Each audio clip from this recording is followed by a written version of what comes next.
This is Echo Zoe Radio, episode 186 for October 2023, with Gene Clyatt on the witch trials.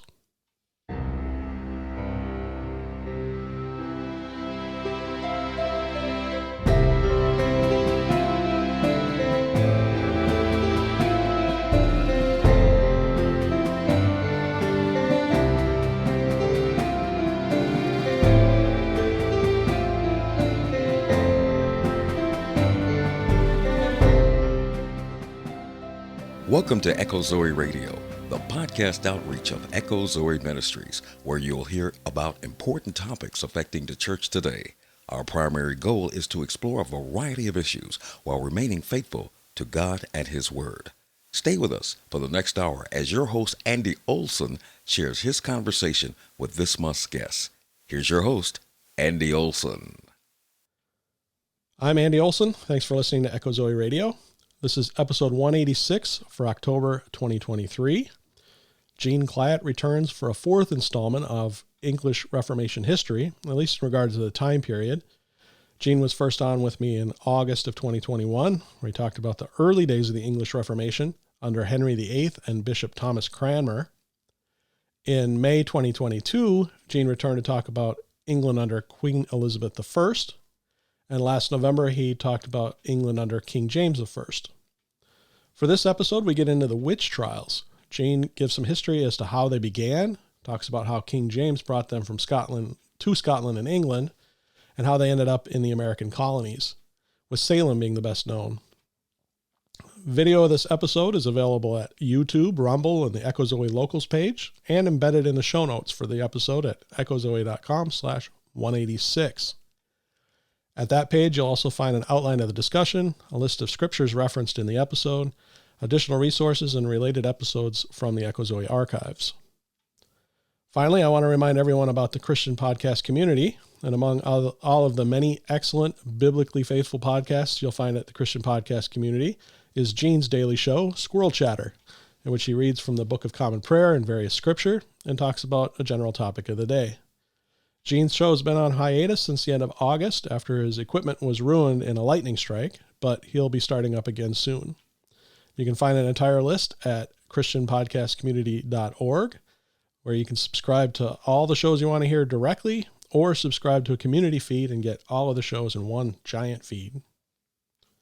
Show notes for the episode are available, as mentioned, at echozoe.com/186, and that's where you'll find an outline of the discussion and additional resources.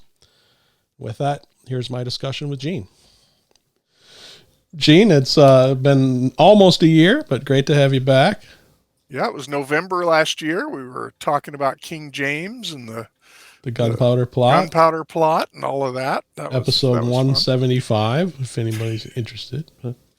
Which you will link in the show notes. But I thought today, it being October, and we're right in the middle of the for us Christians, it's the Reformation season, but for the rest of the world, it's Halloween. I thought we could talk about witch hunts. Witch hunts. And I remember you bringing that up in November, that would be a good timely. And November was timely because of the gunpowder plot. Remember, right. November the 5th of November.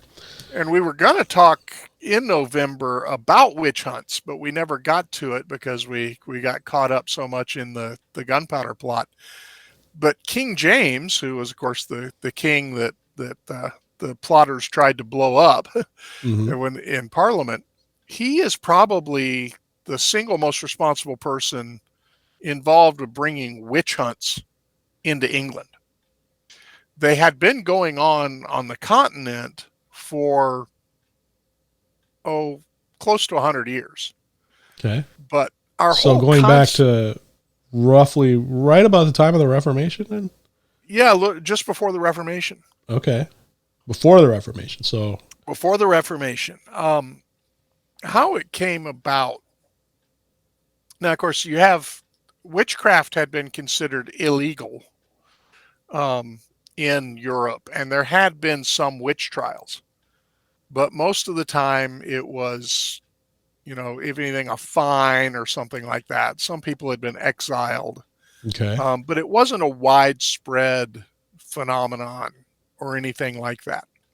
Given this goes back to prior to the Reformation, is this typically a Catholic thing, or are the Protestants doing it too? Or I think it was, once you get to the Protestant Reformation, there was not a lot of disagreement on this. okay, This was not a topic, because Luther actually was,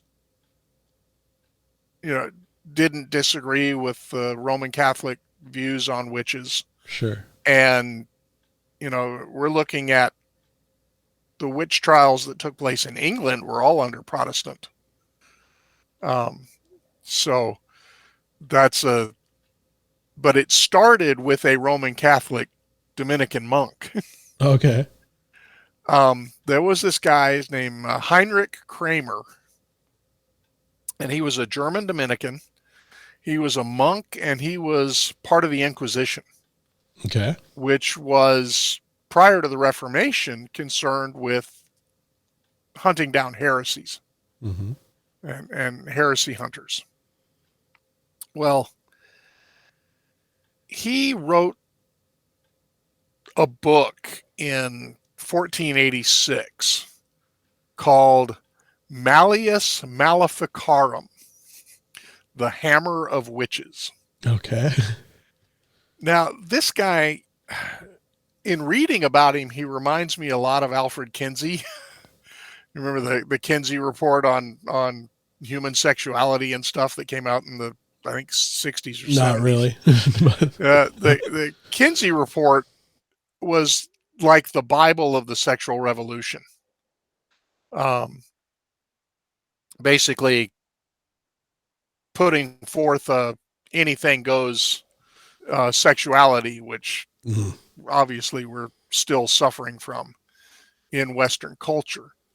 And so Alfred Kinsey had written this study, the Kinsey report, about all of human sexuality and stuff. Well, it turns out that he was a pervert. Sure. And a lot of his stuff was not based on evidence and not based on actual research. Just justifying his perversion.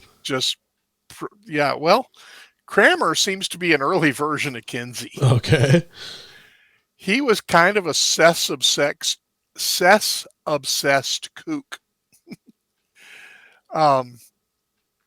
And he attempted to investigate and prosecute people for witchcraft in the 1480s, and most famously in Innsbruck, what is now Austria.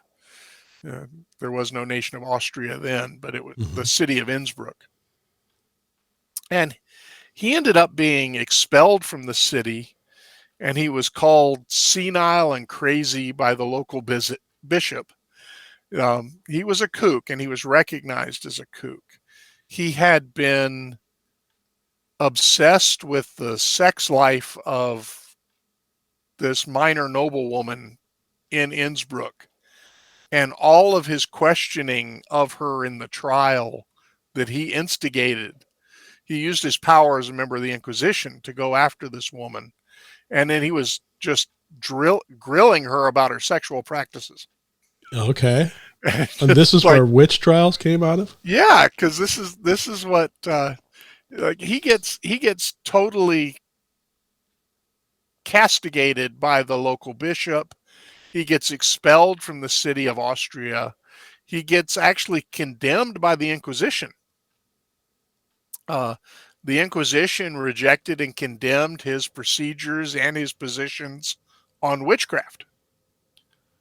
Well, in response, Cranmer wrote a book called Malleus Maleficarum, the Hammer of Witches. I have a copy of it right here. Nice big coffee table book. It's a coffee table. Put some legs on it, and it's a coffee table. And it's nice large print, which my old eyes need. It's an interesting read, but just some of the things that it goes into are like how witches deprive men of their male organ. causing Okay. impotence. You know, I mean, it is as sexually obsessed as you would think it is. It's talking about, he blamed women for, you know, uh, here's question number 11, that witches who are midwives in various ways kill the child conceived in the womb and procure an abortion, or if they do not, offer non-born children to devils. So they're, whether witches can, by some glamour, change men into beasts. These are just some of the topic headings in the book. Um, but he wrote this book as a kind of his defense and justification for his witch hunts. And the book was condemned by the Inquisition. It was never received as official policy by the Roman Catholic Church or by the Inquisition, but the book had widespread influence. The book spread much faster than the official declaiming of it. And it sounds like it started about 200 years of real problems too. Right, it did. Because 1486 was when the book was published, and Cranmer popularized the concept of demonic witchcraft. He was the one who took witchcraft, the practice of folk magic, basically, and which was a pagan practice, there's no doubt. But he's the one who kind of welded it to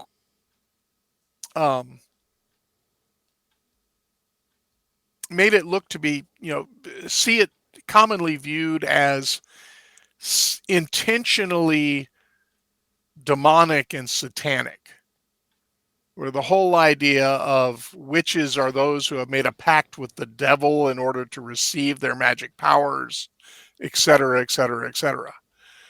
And so this was like I said, he's the one who caused witchcraft to be viewed as a real and dangerous satanic phenomenon in Europe. Kind of akin to the satanic panic in the 80s, which I was in high school. I was a teenager during all that.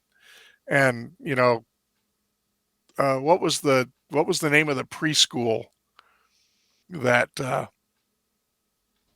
they actually went after them for?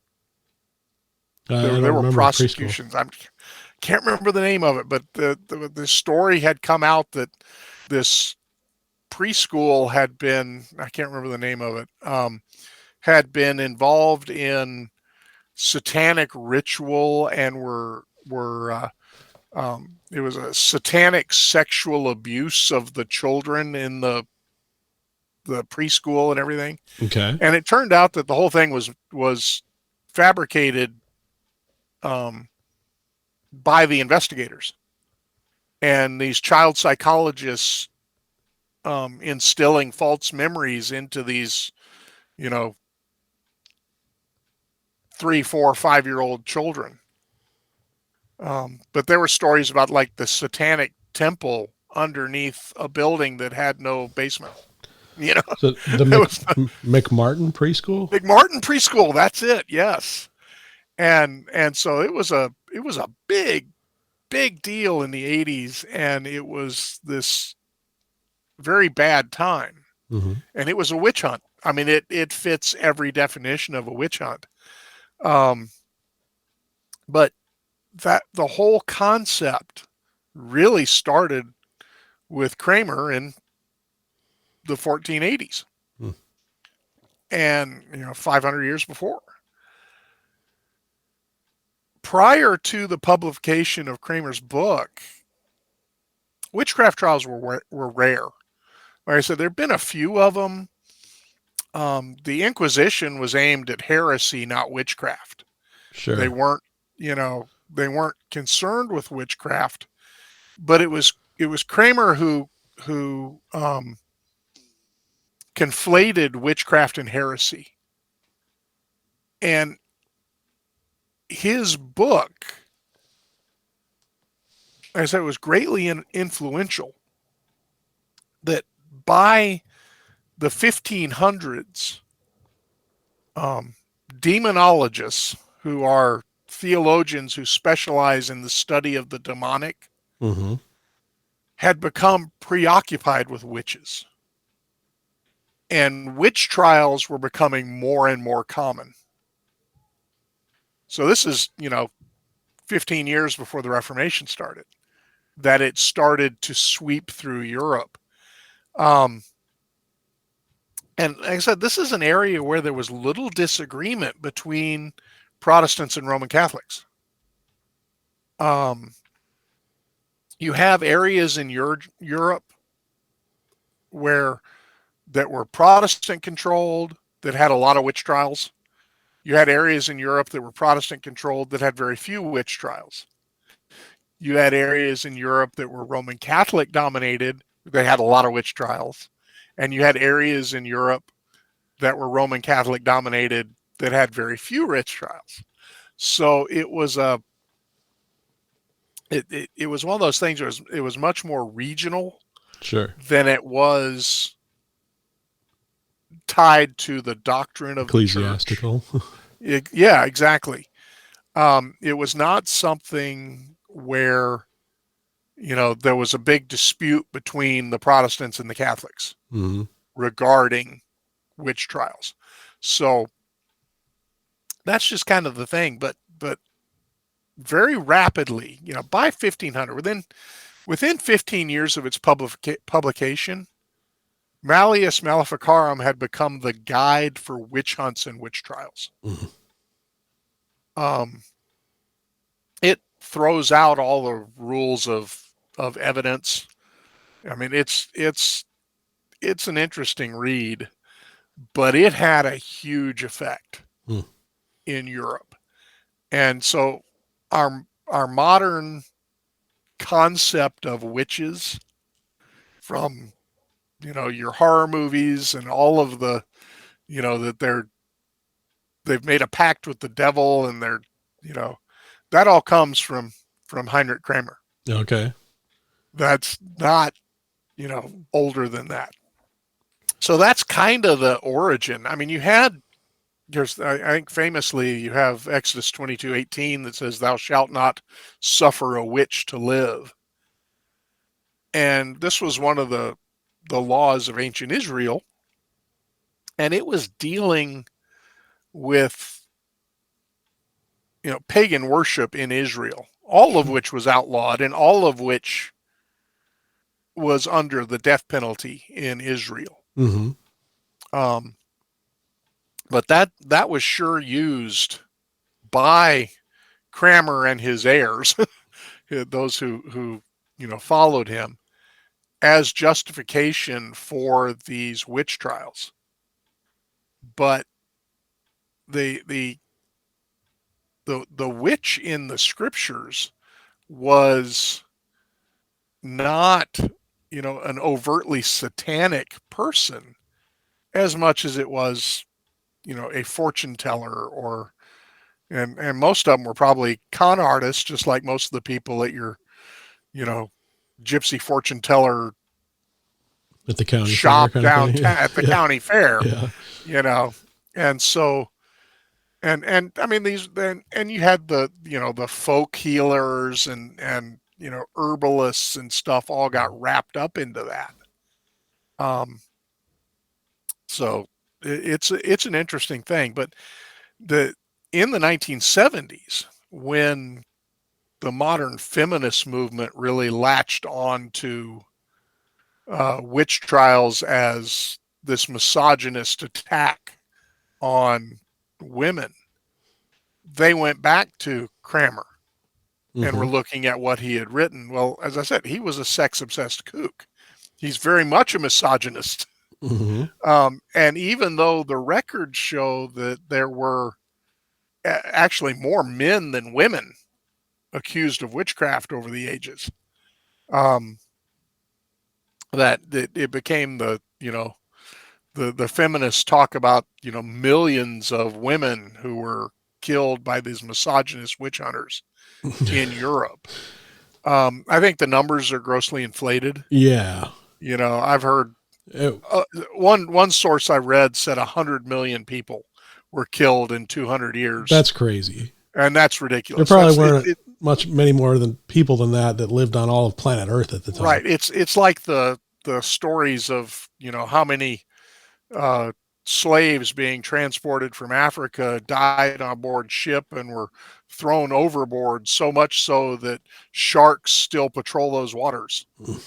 And somebody ran the numbers, and they said basically you would have to have had 20 full slave ships every day who did nothing but take their cargo to the mid-Atlantic and dump them off and then sail back for more to have the kind of numbers that was, which it's totally inflated. Well, we're going to get into Salem kind of more towards the end, but the numbers I've heard on Salem on the realistic side were like 200 maybe. Yeah, maybe accused. I think I'm not sure of the deaths. I don't have that. Let me see if I have that in my notes here. Scroll down to the I don't want to get too far ahead of ourselves, but yeah, I know, but we'll be getting there. I'm trying to see how many people were killed. Do I have that in my notes? But I think there was only, I'm thinking 20 or 30 that were actually killed. And the interesting thing about Salem is that most of the people who confessed to witchcraft weren't condemned and hung. It was those who held out and refused to. Oh gosh, do I have I don't have. Let me quickly Google how many were killed at Salem. I can do that while you're talking. How many witches hung at Salem? Okay.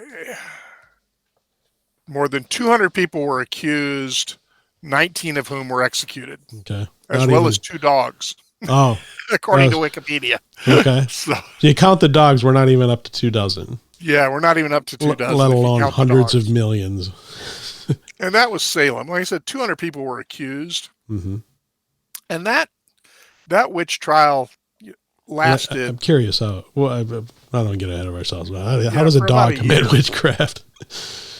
Well, how does the whole thing is I said, when you throw the rules of evidence out, which they did, you deal with the whole thing. And we think, Salem is the most famous witch trial case, at least, especially here in Americas.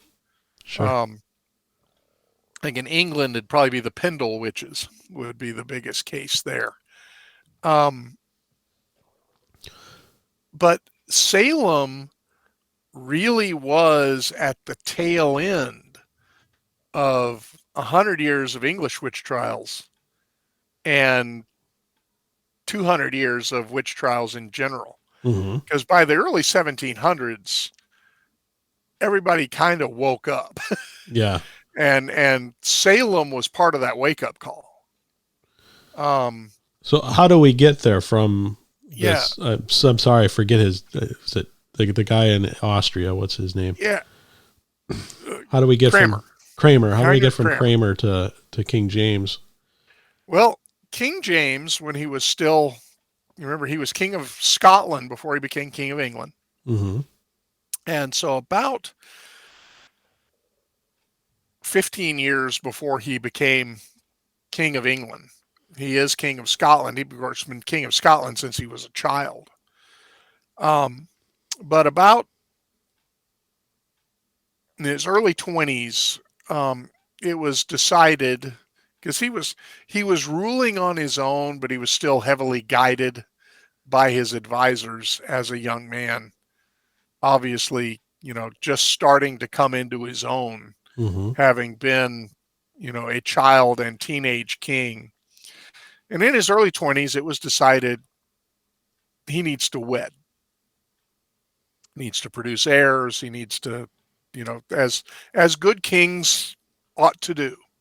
get married and have children.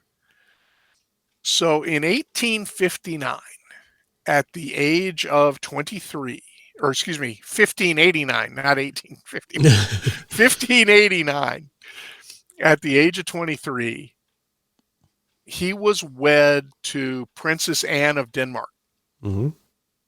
who was age 14.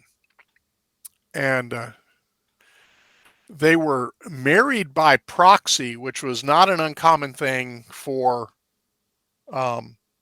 royalty, separated by Geography. weeks of travel. Mm-hmm. Travel was not easy in the Middle Ages. And so they were married by proxy in August of 1589. Then in September, Anne set sail for England, for Scotland, from Denmark. But they had to turn back because of storms. And so James learns that they had turned back. She writes to James. She blames witches. And so it begins. So it begins. Now the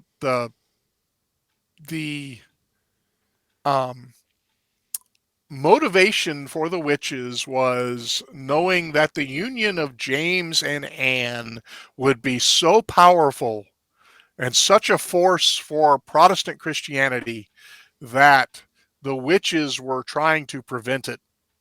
Okay. And so this was the instigation. So Anne had to turn back because of these storms, blaming it on witches. And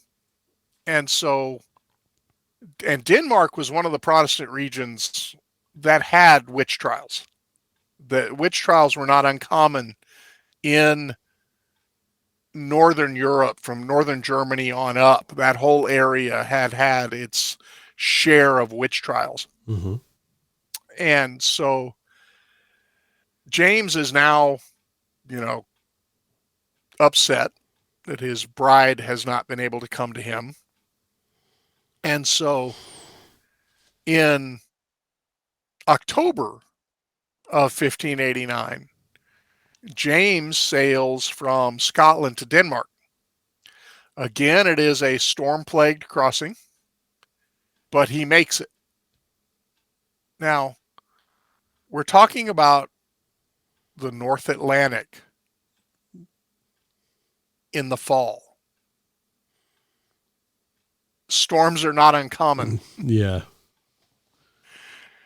Yet, these are all being blamed on witches who are trying to prevent this union of James and Anne. So, while he's in Denmark, James becomes fascinated with witches, the whole topic of witches. He gets a copy of Cranmer's book while he's in Denmark. And he is obsessed, really, with the whole topic of witches and witch trials and witch hunts. So he returns to England, or to Scotland, and he saw to the strengthening of the Scottish Witchcraft Act, which had been passed in 1563. He added the death penalty. He strengthened the law. He would do the same thing a year after becoming King of England to the English law, where he would make it much more strict, because England had a law against witchcraft, and he made it much more strict. So this is just a huge subject for him. And so in the 1590s, in 1590, the year after the wedding, there are two witch trials, one in Scotland and one in Denmark, over the witches that had tried to stop James and Anne from getting together. In Denmark, you have the Kronborg witch trials. That was the town where it took place. And then in Scotland, you have the North Berwick witch trials. Both of these were trials of witches who were accused of working to stop and sink both Queen Anne's and King James's ships crossing between Scotland and Denmark. As I said, in the North Sea in November.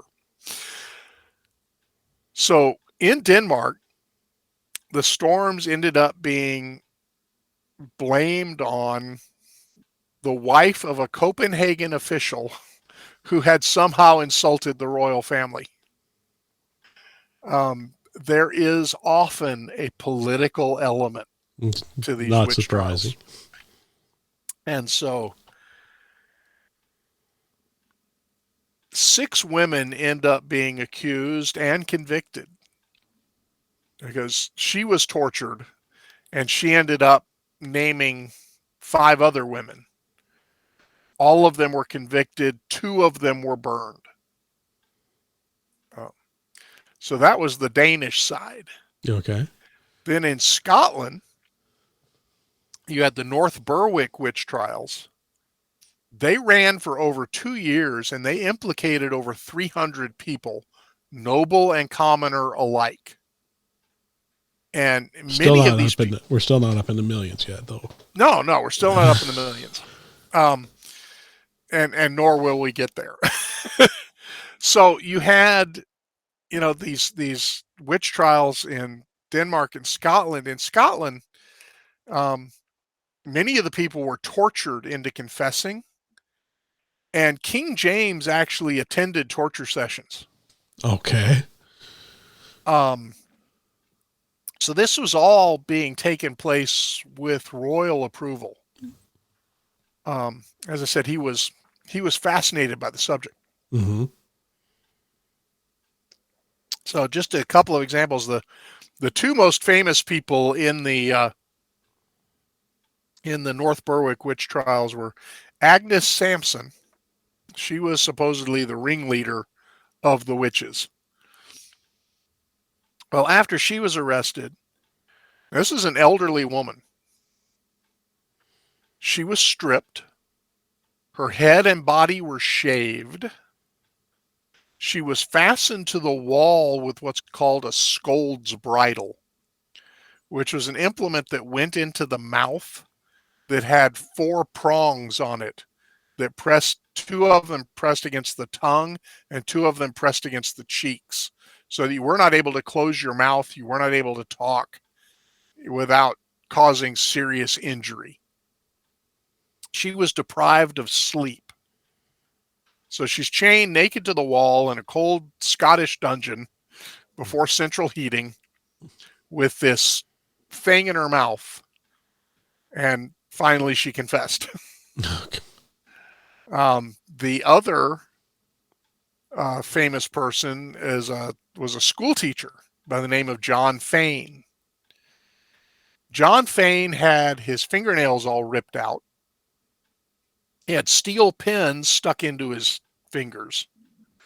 He had other indignities inflicted upon him. And he ended up confessing.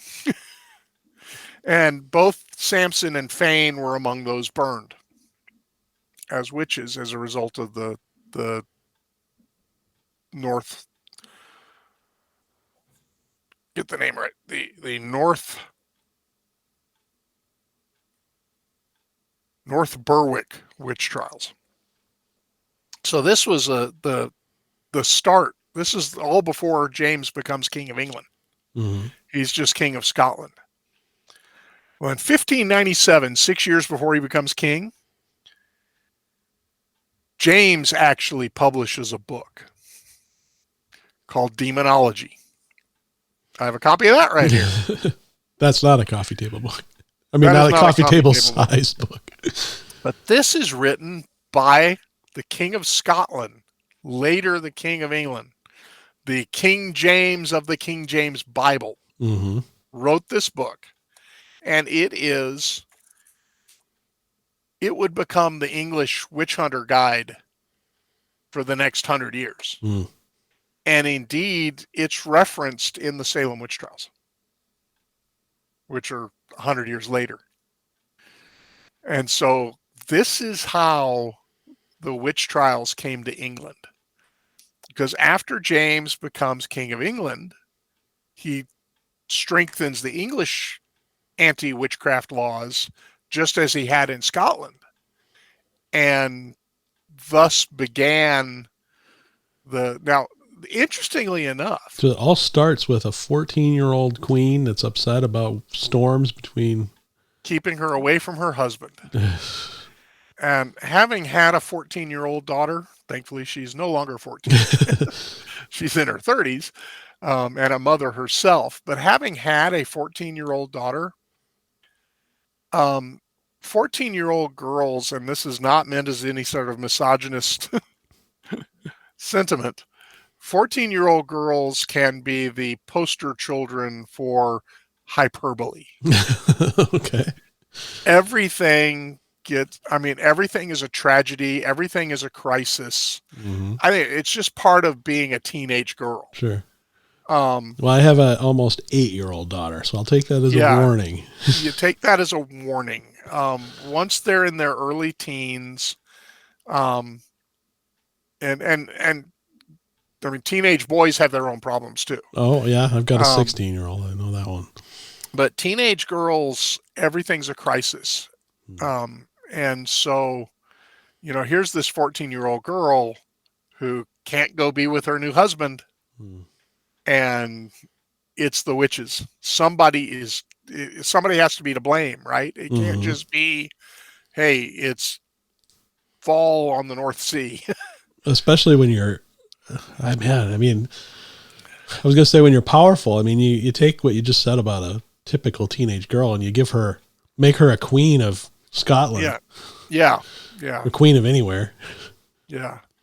And so, even just growing up a princess, my dad once told me never date a girl whose daddy calls her princess because she tends to believe it. Yeah. Some fatherly advice from my dad. So there's a confluence of things going on. And like I said, both of these people were at least nominally Protestant Christians. But this superstition was not addressed by the reformers. It was basically just carried over by the reformers. We talked about several episodes ago when I was on, we talked about, that the Reformation was dealing with the gospel. Mm-hmm. It was dealing with how is a sinful person, saved from their sin by Christ. And so we have, salvation by grace alone, through faith alone, in Christ alone. The authority of biblical belief, the scriptures alone. So that was the focus of the Reformation. And they were consumed with that, rightly so, because they had to deal with that specific issue. But at the same time, there were a lot of peripheral things that they never dealt with because they were focused on more important things. And in a lot of ways, the witch trials and this whole branch of theology called demonology, and that's a legitimate branch of theology. The study of what the scriptures say about demons, Satan and demons. Yeah. But that branch of theology had been consumed by this witchcraft and witch hunt stuff, so that you dealt with serious issues had erupted that were not addressed by the early reformers because they were busy with other things. And so, while it started with a member of the Catholic Inquisition, and even though his positions and methodologies had been condemned by the Catholic Inquisition, that had spread throughout Europe, and from Denmark into Scotland, and from Scotland into England. And that's the stream that leads straight to Salem, because those were Englishmen Mm-hmm. in the Massachusetts colony in the late 1600s. So in 1603, you have James becoming King of England. And then in the 1690s, you have the Salem witch trials.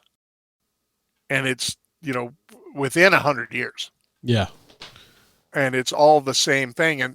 But during that time, you have a series of witch hunts in England, starting under King James, and then reaching its heights during the English Civil War, which was, I think, in a lot of ways, it was opportunism, and in a lot of ways, it was political expediency.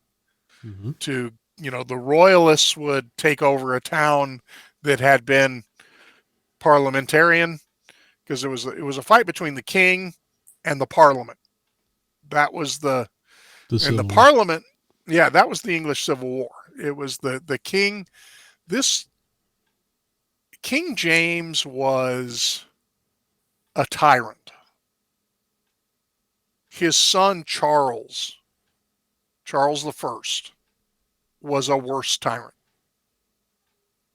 to the point that Parliament actually declared war on the king. Parliament at that time was dominated by Puritans.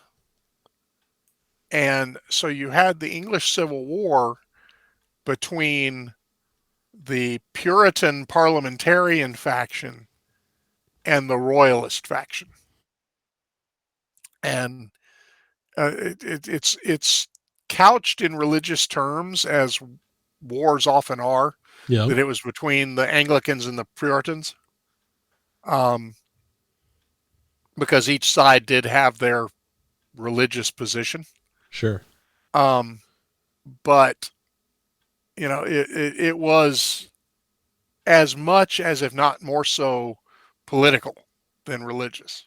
You had a totalitarian king who believed in the divine right of kings,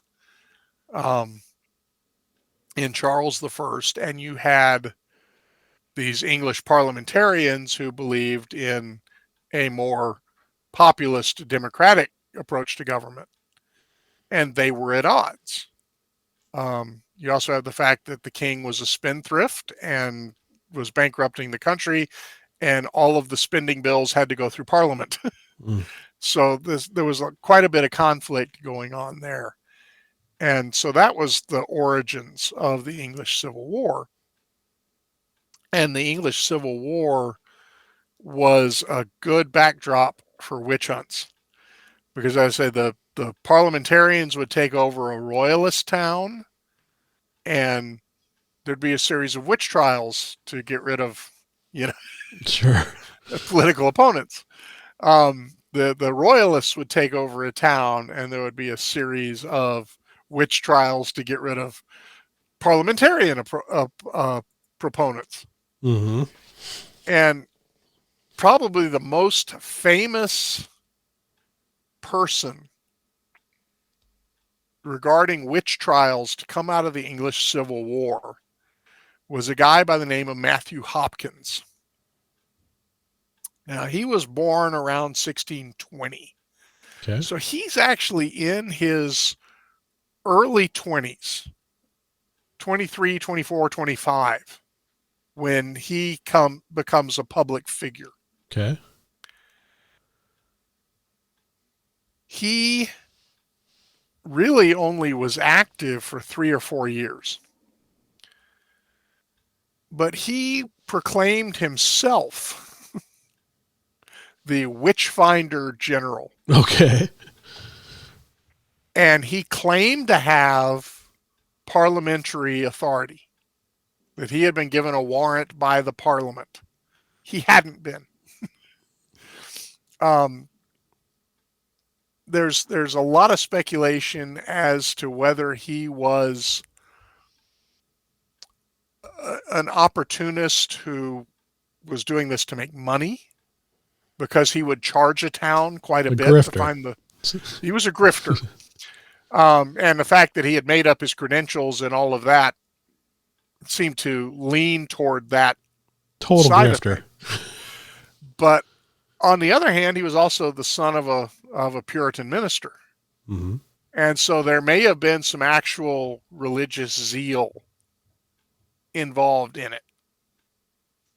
But he was in the East Anglia area of England, and he came in and claimed to be the witch finder general. As I said, this was completely made up title. Mm-hmm. But he used it, I mean, it gave him some bona fides to the local people. And again, this was in the age long before you could just pick up the phone and call somebody and check on somebody. This was information travels at the speed of horse. That was how he was able to have an active career for about 4 years as the witch finder general. Now, like I said, he was probably about 28 when he died. So he was a young man, and he never really grew old. Mm-hmm. But he was very much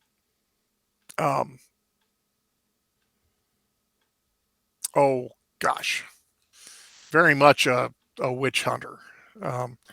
Now, there had been a famous witch trial case in the 1612s called the Lancaster witch trial. And this is another, I said, we could get into case studies of these witch trials. Mm-hmm. I mean, we could easily spend hours on the Lancaster witch trial, or hours on the North Berwick witch trial, or hours on Salem. There have been volumes written about all of these, many of which I have, because this is a topic that has fascinated me for a while. So I'm trying not to get bogged down in the details of any of these things, and just talk about the general. I think we've already been talking for half an hour or more. About 45 minutes, yeah. Yeah, so not wanting to get bogged down in the details about, all of this, but the thing with Hopkins was he came into the East Anglia area, and he came in saying he was, had this warrant from Parliament to come in and find witches, and he would get the town's approval for a witch hunt. Okay. And then he would get, people to make accusations against their neighbors, and he'd go after them. And so he was,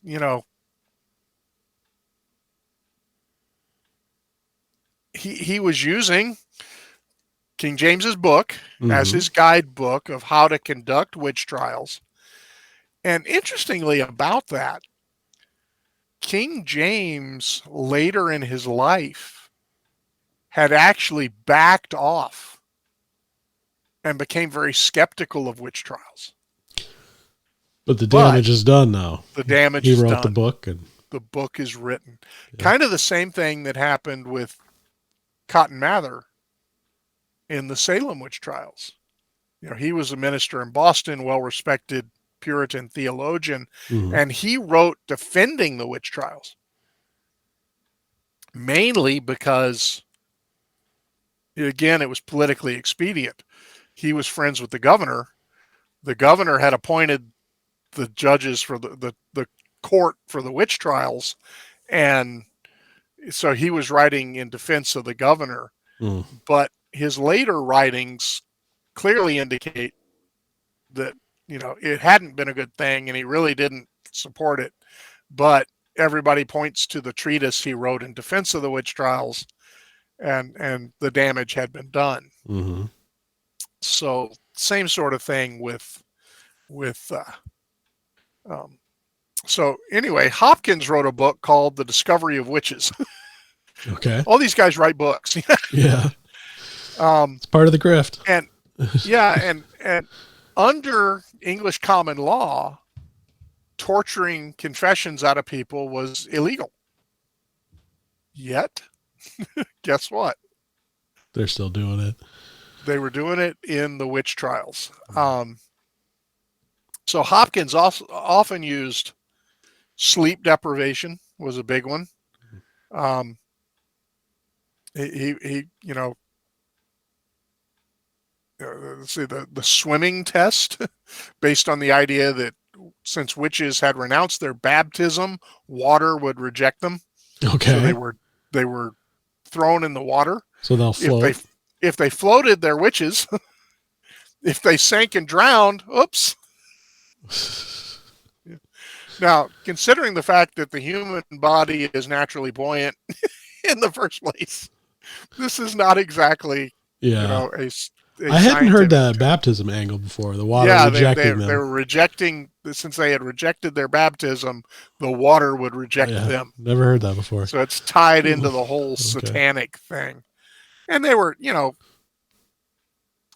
searching the body for what was called a witch's tit, because they would have a special place on their body where they would suckle their familiar on their blood.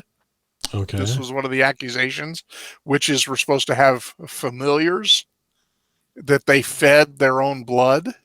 Okay. And so, what's a familiar? Or do I even ask? A familiar was supposedly a spirit, a demonic spirit that attached itself to a particular witch. Okay. So a witch would have a familiar. The familiar often took. This is where the whole idea of black cats and witches comes from. Oh, okay. Well, black cat. I was gonna go more on the vampire thing. I was wondering if this is where vampirism came from. Yeah, black cats. Well, it's all tied together. Sure. All of these European superstitions got wrapped up into quasi-Christian superstition. Okay. And so this is really timely, because I'm starting to, we're a couple weeks out from Halloween, and all this imagery is Halloween imagery. And it's very much, you had Eastern European folk superstitions, European folk superstitions, but, it spread throughout Europe. When we think of vampires, we're thinking about, Bohemia and, Eastern Europe. Transylvania, Sure. So, you have that. And of course, the vampire got popularized in the West in the 1800s with Bram Stoker. Mm-hmm. That really, the vampire myth goes back in the East, but you can see the fact that he made Dracula a Transylvanian count, that he was drawing from stories he had picked up from Eastern Europe. Sure. So, but these superstitions all got tied in with a quasi pseudo Christian understanding of Satan and demons. So these superstitions became wedded to demonology and demonic action. And so that's how it got the religious overtones to it. Yeah. So, like I said, the witch's tit was what they called and it was basically what they did was they took the poor people that were accused of witchcraft, shaved them like they did Agnes Sampson up in Scotland, so that they could search the body for this witch's tit.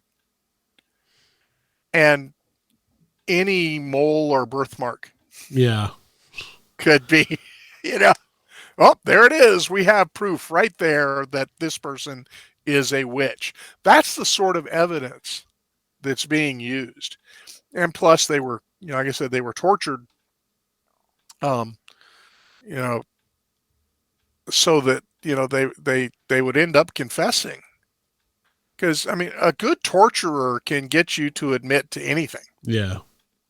That's one of the reasons why, torture is not considered really an effective interrogation method. Right. Yep. And and so there's lots of questions about, what is and isn't torture and et cetera. But confessions that are coerced are not always the most reliable. Mm-hmm. And we see that in, even modern criminal cases where police use unsavory tactics to badger someone into admitting to something they didn't do. And later it's shown they didn't do it, but he confessed. Yeah, Mm-hmm.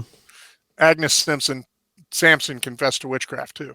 So that's that was the sort of thing that Hopkins would do. Is he would come into a town. He actually had a company of men with him, soldiers, probably deserters from the Civil War. Is I can travel around to peaceful villages with Hopkins, or I can actually go to battle against the royalists where they shoot real bullets at you. Yeah. So that was the kind of the thing. So he had his company of men, and they would go into a town and hunt for witches. And he's responsible. He's probably the high point of English witch trials. Mm-hmm. Is that 4 or 5 years when Matthew Hopkins was going around in the countryside doing these witch trials. And like I said, his outlines, his book, A Discovery of Witches, was published in 1647. And that again was another book that made its way into New England and was used in the New England witch trials, of which Salem is the most famous. Sure. Salem wasn't the first. I think the first witch trial was in Connecticut. But Salem, I think, was kind of the tail end of witch trials because the excesses finally came to the public note by the late 1600s in New England. In England, you had a large population, so that, witch trials, while they were known about, didn't really affect most people. And you may or may not know anybody involved personally. But by the time you get to Salem and you're in New England, you're dealing with a much smaller colonial population. And you're dealing with an area, where, when you're accusing 200 people in Massachusetts of witchcraft, you're dealing with people know.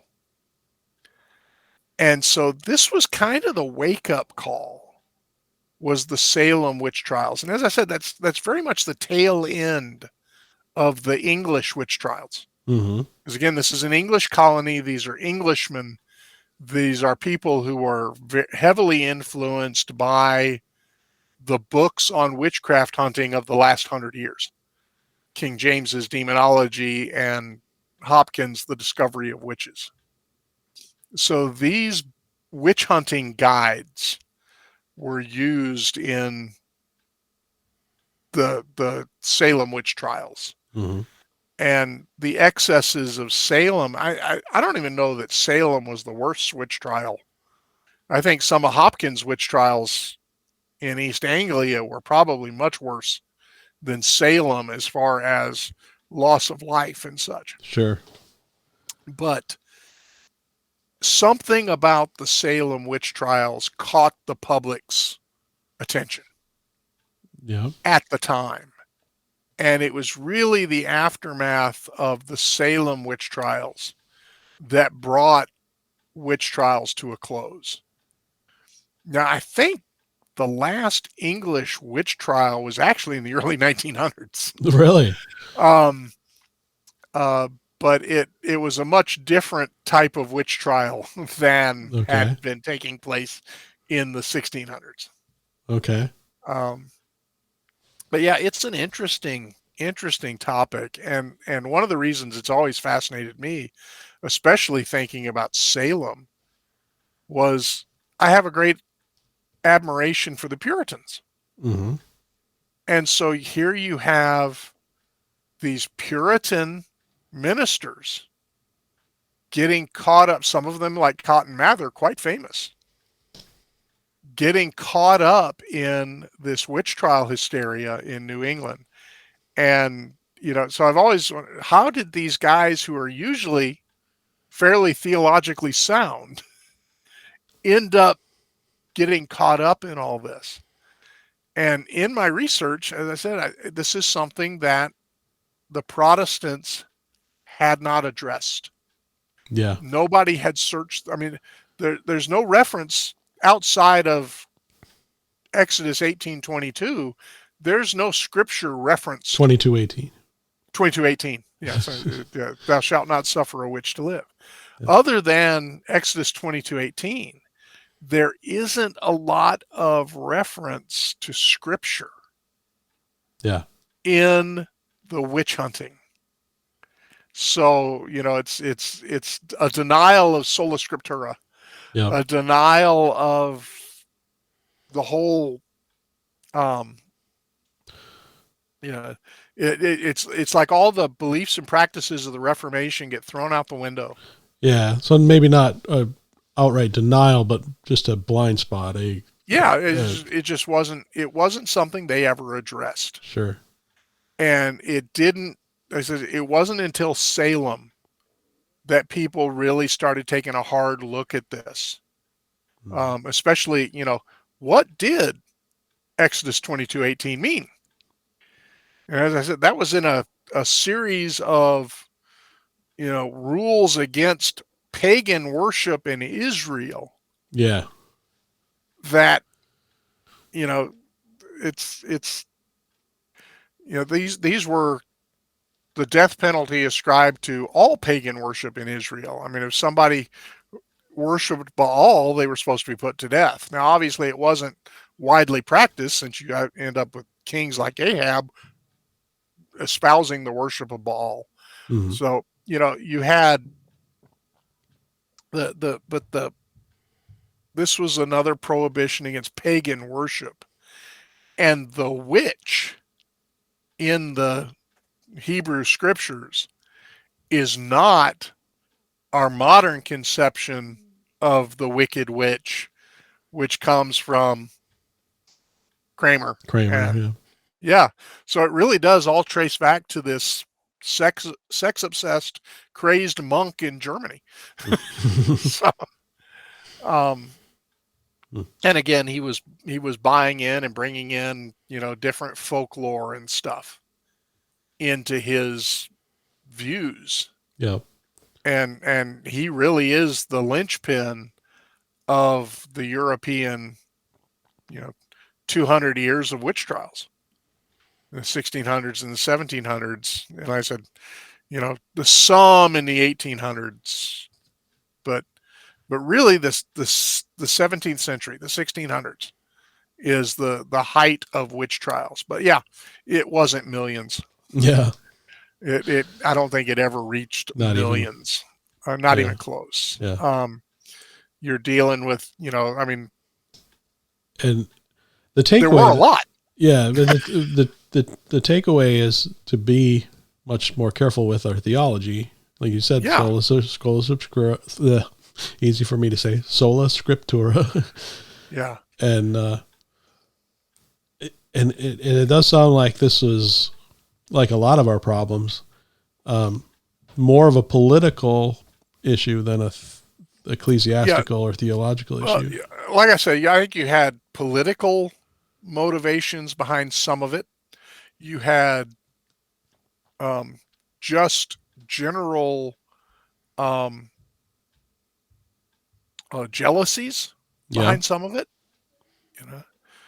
Some of the things in the Salem witch trials seem to have been, and in Hopkins stuff in 40, 50 years earlier in East Anglia, some of it seems to have been a way of dispossessing people of their property so that someone else could take over their farm.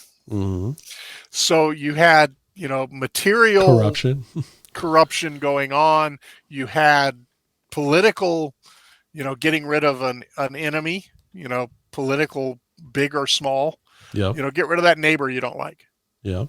That was the sort of accusations. It probably And of also course, had an effect. I mean, just thinking of our own politics going on right now, Yeah. and a lot of the things that are going on. It's not witch trials, but there's some similarities, and Yeah. it has a chilling effect where people just maybe don't speak up as much as they would have otherwise. Yeah, if I oppose this, they'll accuse me of being a witch, Right. and they'll arrest me and they'll torture me, and I'll end up being confessed, and they're going to hang me in the village square. Mm-hmm. That is interesting. In Europe and in Scotland, the punishment was burning. In England, it was hanging. So the 19 people who were executed in Salem were hung. Okay. And well, one of them died by being pressed. Okay. This was this was a man, I don't remember his name offhand. This was a man who was accused in the Salem witch trials who refused to confess. Okay. And so they did what they call pressing, meaning they laid him out on the ground and they put a board over the top of him, a big board, picture like a sheet of plywood. Okay. It was like a door size board that, Sure. and they stacked stones on it, trying to get him to confess. Mm. And not only did he refuse to confess, he kept telling them to add more stones. Okay. This guy was I kind of admire him. I wish I could remember his name offhand. I don't have it in my notes. But I'm horrible at remembering names, so if I don't write it down, Me if too. I'm going to talk about it. But he was being pressed to try to get a confession. Pun intended. To the point that he never confessed, and he ended up, basically being crushed to death. Mm-hmm. But he never confessed. That was one of the deaths. But the others were convicted, so he wasn't convicted. Because he never confessed, and they never finished his trial because he died in the torture. Sure. Others had died in the jail, which was a wet, dank. A lot of these, several of the people were elderly that were accused in Salem, and they're locked up in. The witch trial started in February. They went from February of, I think, 1693 to May of 1694. Oh, wow. So it was over a year, the witch trials in Salem. And it is trials because each person got their own trial. That's why we talk about witch trials, not a witch trial. Sure. And so the series of trials were being taken place and for over a year, but you had people locked up for months in a New England winter in unheated cellar jail cells. Mm-hmm. And so some of them died of exposure before they were ever executed. So we know that 19 people were executed. A few more had died in the process, Mm-hmm. Sadly. And so that's like I said, it was a wake up call. So I've got the Salem Wikipedia article here. I'm trying to see if it doesn't say who there's a list of names, but I'm not going to go through them all to figure it out. But yeah, you had, there's like quite a few famous witch trials through history that we could spend hours talking about any one of them. But the general phenomenon, I think, really does trace back to the imagination of Heinrich Cranmer.